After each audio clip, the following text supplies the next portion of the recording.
Thatgame.com, all the game you want and then some.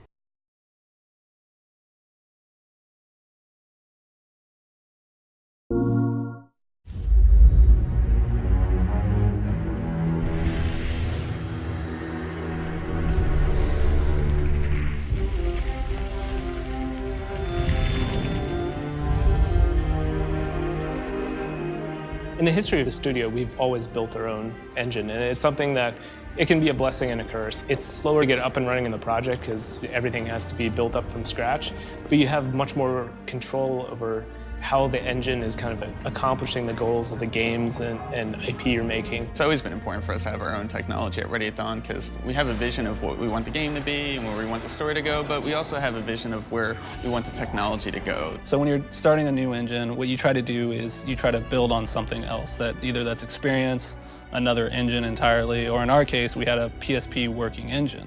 On the PSP, it's how do we make it smaller? How do we kind of condense it? How do we streamline it? On the PS4, everything is how do I make it bigger? How do I make it faster? How do I make it more in your face? My feeling was that for this generation, a big distinguishing factor was going to be just how much more alive a game level should feel. We want every part of it to look like it belongs and feels kind of real and lifelike. We want it to look like it's a real living, breathing environment, and there's a lot of parts to that. Whether it's smoke, things blowing in the wind, everything that is moving in the game interacts volumetrically and correctly with the air in the environment. When our characters are standing there and the wind is blowing and you get the coat flapping in a physically correct manner, whether you even understand why it looks better than you've seen before, it just registers, The player doesn't know why, but it looks better. It looks more realistic. It's taken a lot of time and a lot of effort, but we've started to get, really realistic movement to the cloth. You see how they move, you see how they behave, you see how they feel, how they respond to light differently.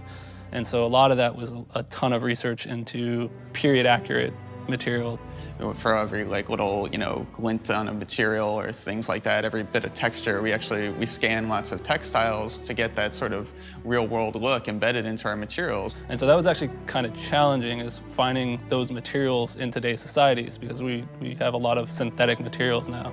Using a 3D scanning process, we took reams and reams of these kind of historically accurate textiles and digitized them down to sub-millimeter precision, which just has all the imperfections and also artistry that is really hard to kind of simulate from scratch. We actually have specialized cloth shading technology to make it look right and sit well in the scene and make it so that when you see it, it just looks like cloth and it doesn't look like a plastic tarp wrapped around the guy. We really put a huge investment in terms of our material model and the lighting that reveals it. Those two things really go hand in hand. I think over the last 5 years, the industry, both movie industry and the gaming industry, has kind of transitioned into a more physically accurate lighting model. So game lighting tends to be very kind of forward diffuse lighting versus kind of glancing and getting the variation in wetness, in sheen, in material properties. So instead of having full-on direct lights that just illuminate the full face of a character,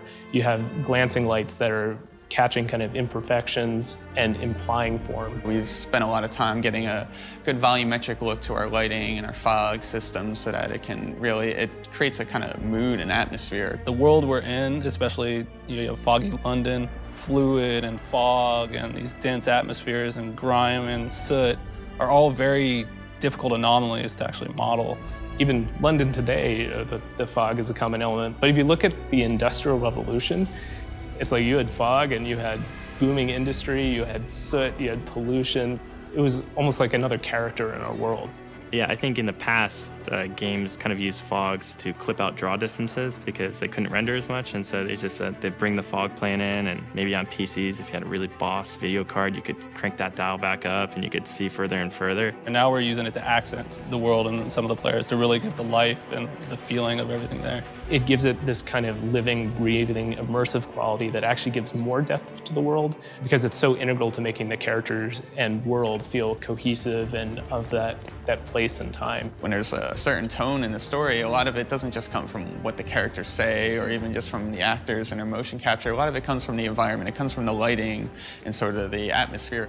Any one thing seems kind of inconsequential, but as you see the meticulous kind of research and all those little details add up, the overall experience is something that conveys that level of detail. I don't think there's a single element that we were like, well, let's not go there because the hardware's not powerful enough. It was the door was open in any field, and we were like, okay, well, let's try to innovate as many fields as possible. Really, the limit is not the technology anymore, it's certainly not the platform. You can do anything. Like, you can really set out a kind of a blank slate and say, what do we want to do differently? What do we think is really key to this new generation of hardware? Which to the end user and to the game and to the gamer means that we are giving them the best experience that we can. We're giving them the most physics that we can, the most graphics that we can, the most animation and AI work.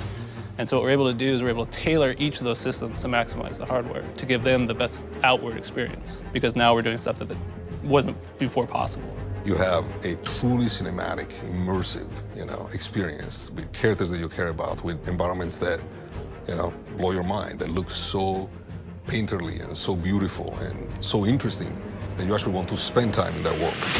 Stay vigilant, all of you. We can expect hot work here.